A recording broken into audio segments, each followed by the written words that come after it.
je viens à vous dans cette communication avec une équation à 1000 inconnus. Suivez-moi et ensemble, nous allons méditer, nous allons réfléchir à la chose.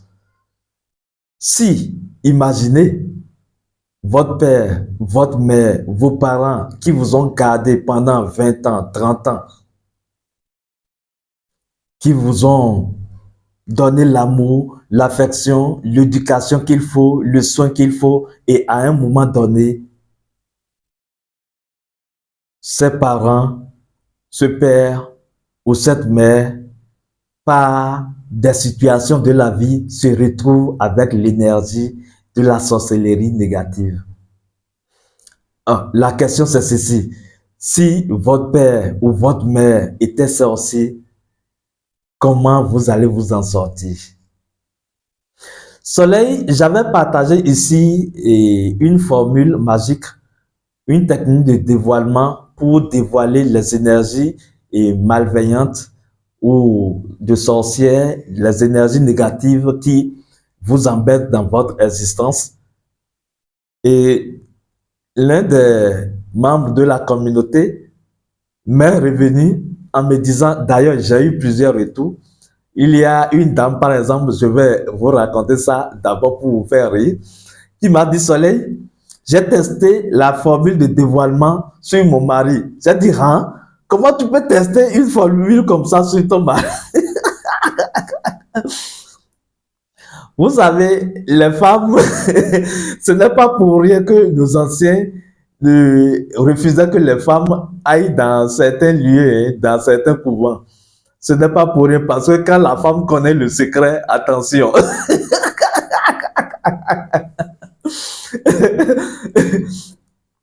Ce n'est pas pour rien qu'on refuse le pouvoir à la femme, parce que la femme utilise le secret pour elle, ses désirs.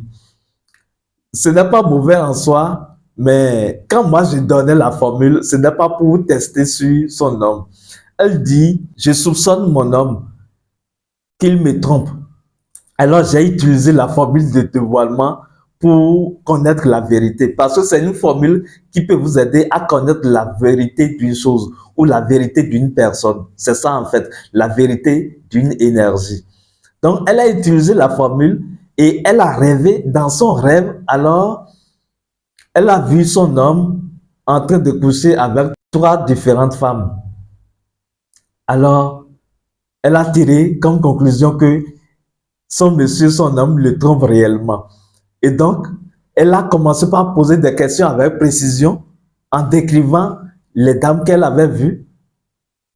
Et il se faisait que il y a 2 des dames qui étaient dans la localité, dans leur localité. Les hommes aussi, hein. Comment tu peux comment tu peux tromper ta femme avec les femmes de ton environnement?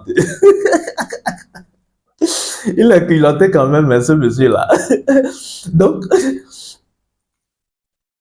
de fil en aiguille, le monsieur a fini par reconnaître les faits. Et la dame était vraiment choquée. Elle était venue à moi, elle me disait de lui dire comment elle peut se calmer, sinon que son foyer va s'éclater en fumée. Je lui ai dit, ah, c'est toi qui as cherché à savoir, donc comment moi je vais t'apaiser?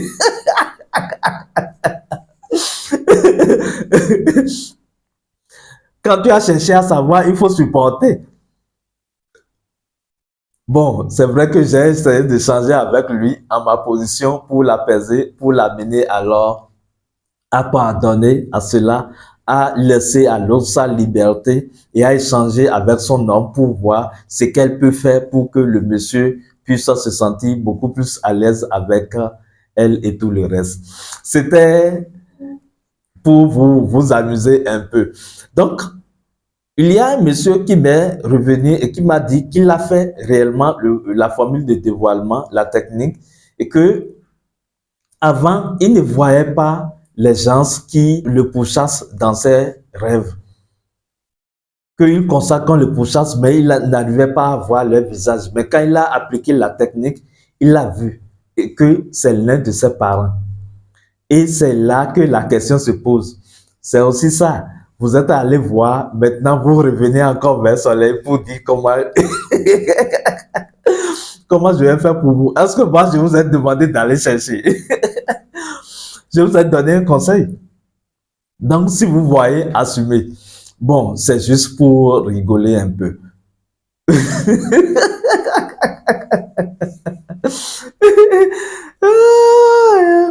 Il y a des choses dans la vie. Oh. Donc, en fait, il est revenu à moi et il m'a posé la question. Voilà ce que j'ai constaté. Qu'est-ce que je vais faire? Comment je vais me libérer d'eux?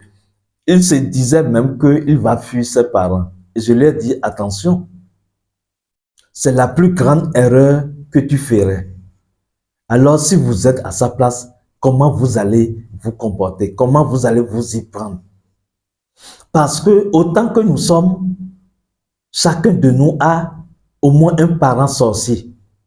Ils sont là pour l'équilibre de l'égrégore familial. Ils sont là pour votre équilibre, pour votre éveil. Ce sont des éléments de la nature pour vous obliger à vous éveiller en fait. Donc, sachez que dans votre sang, il y a toujours cette énergie de sorcellerie. Bien sûr, et cela se transmet de génération en génération. Donc, si ce n'est pas votre père, votre mère, ce sera quand même quelqu'un qui n'est pas loin de vous, qui a cette énergie dans la famille. Et vous devez savoir, les gens disent que la sorcellerie ne tue pas sans passer par la famille, sans passer par un sorcier dans sa famille. Ce n'est pas exactement vrai, parce que le sorcier du dehors peut frapper, peut vous faire mal sans passer même par l'autorisation de la famille. C'est vrai que généralement, ils vont voir des énergies de la famille pour rester en connivence, pour faire du mal à leurs victimes. Mais le sorcier peut vous nuire sans être membre de votre famille. La sorcellerie, c'est un mécanisme. Et quand le sorcier l'applique, si vous n'êtes pas blindé en vous, vous allez recevoir le coup. Donc, en fait, les gens disent que ça passe nécessairement par la famille, seulement parce que la sorcellerie de la famille est beaucoup plus puissante. Pourquoi? Parce que vous êtes dans le même sang que la personne et vous partagez la même égrégore familial. Donc, l'intéressé vous connaît déjà. L'intéressé peut passer par le couloir de votre sang pour vous atteindre. Parce que dans tout sang, il y a toujours de ces liens. Vous voyez, lien avec les divinités ancestrales, lien avec les forces que nos anciens, nos aïeux ont cachées dans le sang, lien avec tout ce qui s'est passé dans ce sang. Donc, il y a toujours cette mémoire qui se trouve dans votre sang familial. Et donc, le sorcier de la famille peut passer par là et réveiller même les entités de votre sang contre vous. Vous voyez, le sorcier peut vous envoûter parce qu'il vous connaît, il connaît un peu vos énergies et il vous a vu grandir. Donc, voilà un peu. Quand c'est comme ça, qu'est-ce qu'il faut faire? Vous ne pouvez pas fuir votre sang. Non, si vous fuyez votre sang, c'est une raison pour la sorcellerie de vous attaquer encore. Pourquoi? Je vais vous l'expliquer. Celui qui fuit son sang, fuit alors sa responsabilité envers son sang. Parce que le sang, votre sang familial vous a permis de naître dans cette famille et donc vous avez un devoir envers votre sang familial. Et donc, quand vous fuyez les membres de votre famille, quand vous fuyez votre sang familial, le sang va réclamer son fils. Donc, vous ne devez pas fuir votre famille. Vous ne devez pas fuir votre sang. Quand le sang réclame, il suffit qu'un sorcier prononce la loi, invoque la loi. Il nous appartient. Et alors, pourquoi il va se soustraire? D'ailleurs, on le dit. Vous êtes de la famille, tu nous appartiens, tu appartiens à ce sang. Et donc, tu ne dois pas te soustraire de ce sang. Tu dois honorer le sang. Tu dois faire des choses dans cette famille. Tu dois apporter de ta lumière dans ce sang. Si tu ne le fais pas, alors tu restes redevable envers ce sang. Et les entités du sang peuvent se rebeller contre toi.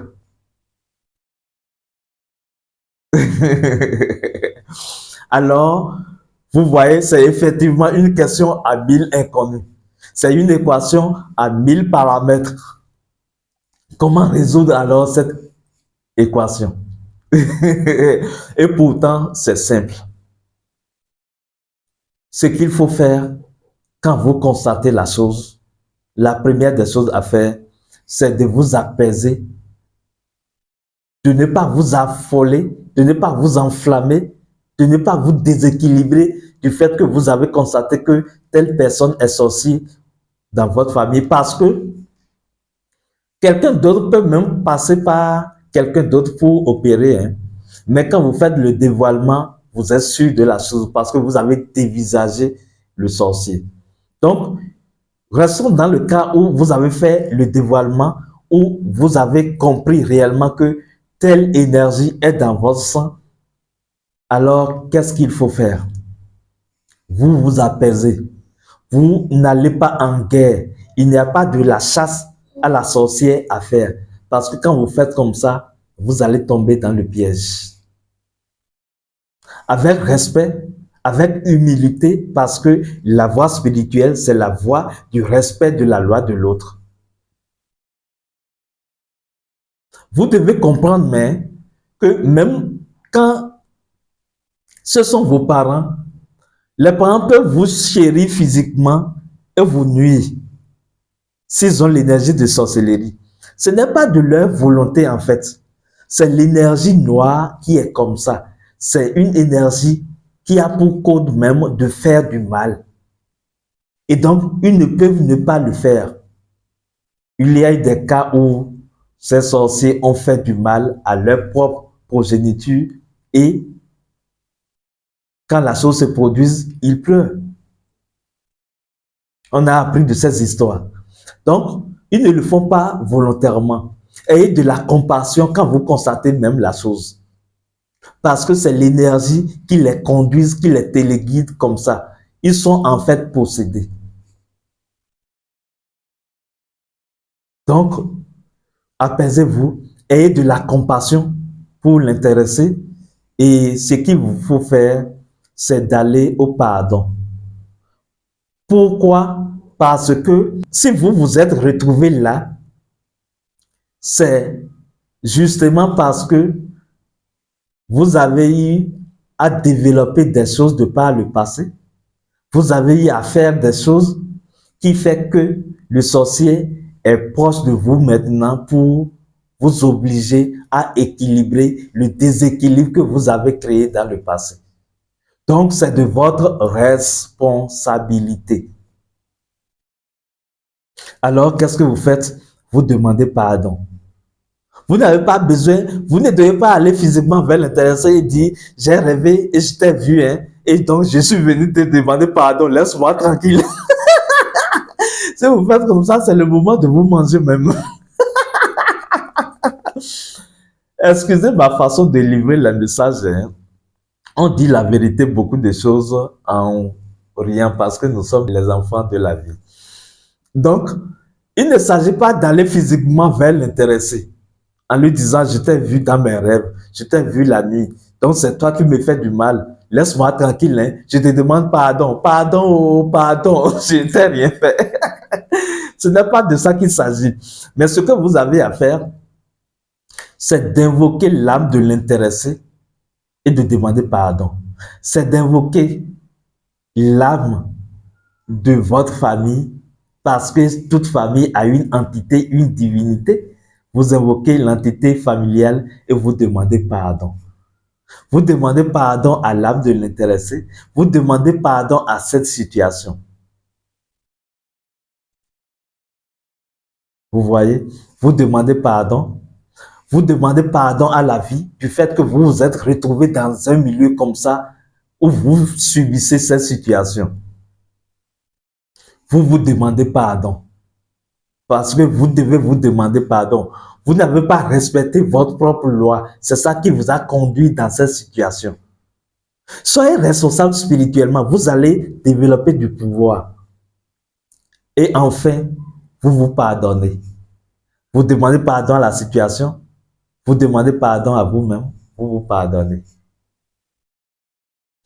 Ça, c'est la première étape après le fait de s'être apaisé et d'avoir de la compassion. Après le pardon, vous devez faire d'autres travaux. Vous devez travailler sur votre sang familial en passant par votre sang. Vous devez retoiletter votre sang. Vous devez projeter de la lumière dans votre sang. Par un rituel sur le sang, vous allez invoquer la lumière et demander à la lumière de prendre contrôle de votre sang. En faisant cela, vous allez apporter de la lumière dans votre sang et c'est le rôle que vous êtes appelé à jouer en tant qu'incarné dans ce sang familial. Vous devez élever le taux vibratoire de votre égrégore familial. Et alors, vos ancêtres vont vous reconnaître en tant que digne fils. Et donc, les divinités du sang vont vous protéger parce que vous êtes celui qui apporte de la lumière pour faire évoluer les choses de la famille. Vous voyez, vous devenez le digne fils, vous devenez l'autorité, vous devenez l'Horus, vous devenez le héros de cette famille. Alors, les divinités de votre sang, les entités, les forces de votre sang, de votre égrégore familial vont vous soutenir et vous protéger. Donc, vous invoquez la loi de la lumière, vous mettez de la lumière dans votre sang, vous faites des pratiques de purification du sang, de rayonnement de votre sang. On parle de la libération des liens du sang ou des entités dans le sang. Vous allez libérer certaines énergies de votre sang. C'est très important. Quand vous le faites, la sorcellerie par le sang ne va plus avoir d'impact efficacement sur vous. Le point suivant, c'est que vous devez constamment vous purifier. Ça, il faut le reconnaître parce que vous êtes avec eux souvent. Il faut que vous vous purifiez. Des pratiques de purification avec l'eau, avec laurier, avec citron, ainsi de suite. Vous vous purifiez. Il y a des techniques de purification. Nous pouvons les partager avec vous après. Et surtout, vous allez travailler sur vous régulièrement. Parce que si cette énergie se retrouve dans votre environnement, c'est pour vous obliger, vous fouetter à aller à l'éveil. Pour vous fouetter à travailler régulièrement sur vous. Et donc, vous devez faire vos pratiques spirituelles régulièrement. Cela vous permet d'évoluer progressivement. Et à chaque fois que vous évoluez, la sorcellerie, les effets de la sorcellerie ne pourront pas vous atteindre. C'est quand vous restez dans votre zone de dormance que votre énergie s'alourdit et les sorciers vous attaquent efficacement. Mais quand vous avancez en lumière, ils ne pourront pas. Et donc, ils vont devenir vos amis. Parce qu'il y a même une chose qui se passe généralement quand vous dévisagez un sorcier. Soit le sorcier se rebelle contre vous, mais quand le sorcier constate qu'il n'y a pas match parce que vous n'avez pas de lutte ou de combat à faire avec la sorcellerie, non, vous n'êtes pas dans les mêmes énergies, vous n'êtes pas dans les mêmes diapasons parce que pour faire combat, il faut rester dans la même énergie. Mais ce que vous avez à faire, c'est de monter en flèche. Et vous êtes en haut, le sorcier est là. Quand le sorcier fait ses projections nocturnes, il va constater que, effectivement, vous êtes un sorcier, mais un sorcier de lumière, que vous êtes en haut. Donc, qu'est-ce qu'il fait? Il fait chapeau. Il vous respecte. Et à travers même des paroles, il va vous le dire physiquement. Il peut lui dire, toi là, on ne sait pas ce que tu es devenu, tu es dans quoi même? Il faut savoir qu'il a reçu et il a compris. Vous faites des techniques comme la technique de l'épée flamboyante, par exemple, que nous avons partagé dans la formation là de méditer, qui vous permet de vous protéger. Mais l'épée, ce n'est pas pour vous défendre contre le sorcier. Ce n'est pas parce que vous avez fait le dévoilement que vous allez prendre l'épée et vous irez lutter avec le sorcier. Non. L'épée fonctionne sur le principe d'amour. C'est l'amour qui vous protège en fait. Donc, ne fuyez pas votre sang. Assumez et travaillez sur vous. Continuez progressivement à travailler. Le chemin est sans fin. Vous voyez la vie, non? La vie est sans fin. La vie est infinie et illimitée. C'est de cette même façon que vous avez toujours un pas à faire pour aller de l'avant. Si vous vous arrêtez, c'est que vous chutez, vous dégringolez et vous tombez dans les énergies que vous avez eu à créer. Parce que la sorcellerie et tout le reste, c'est des énergies que vous avez eu à créer et qui vous attendent. C'est pour ça que c'est intelligent de faire la spiritualité initiatique, de suivre un chemin initiatique, de participer aux activités d'une école initiatique comme l'école Chinji, notre école par exemple. Donc, vous avancez et donc, vous ne descendez pas dans les énergies qui vous attendent. Voilà comment il faut faire, il faut se libérer de la sorcellerie familiale.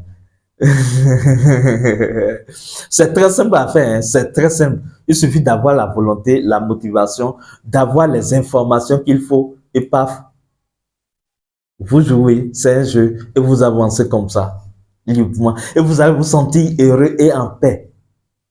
C'est ça. Je suis Soleil 4320 et je vous accueille dans Chinji.